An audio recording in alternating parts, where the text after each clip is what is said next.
பூசாரி இந்த 2 பற்றி போட்டோம் இல்லையா? தர்மகத்தாவை பற்றி வீடியோ போட சொன்னேன் இல்லையா? அந்த தர்மகத்தானா என்ன அப்படின்னா, ஒரு மன்னன் போர் தொழில் செய்வதற்கு மக்களிடத்தில் வரியாக பெற்றுக்கொண்டு சென்று போர் நடத்தி அவன் இறந்து விடுகிறான்.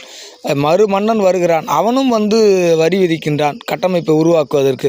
இந்த கட்டமைப்புகளை உருவாக்கி தருவதற்கு முன்பும் பின்பும் ஒரு நடுநிலையார் இங்கே இருப்பாங்க.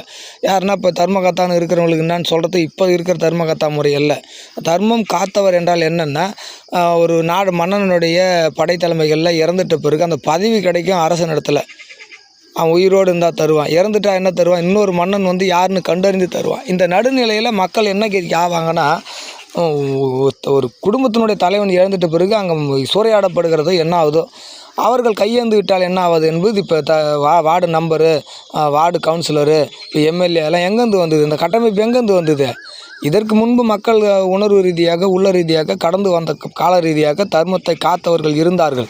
கோவிலில் இருக்கக்கூடிய தானியங்களை கொடுப்பாங்க, இல்லை சுற்று வட்டாரத்தில் 2 வரி விதிப்புகளை விதித்து வாங்கி வச்சிருக்கிறவங்களும் தருவாங்க. பழைய தலைமுறை கம்பத்துக்காரர் முறை கம்மாளர்னு நிறைய பேர் இருந்தாங்க. ஆனாலும் தர்மகத்தான்ற வார்த்தை ஏன் இன்றும் கோவில்களில் நடைபெறுகிறது?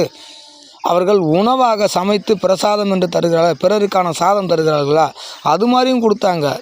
சமைத்து சாப்பிட்டும் கொடுத்தாங்க, சமைக்கிறதுக்கு தேவையான உணவு தானியங்களையும் கொடுத்தாங்க. இவைகளை காத்து அருளித்த மன்னனும் செய்வது போன்று இணையாக செய்தவர்கள் தான் தர்மகத்தா.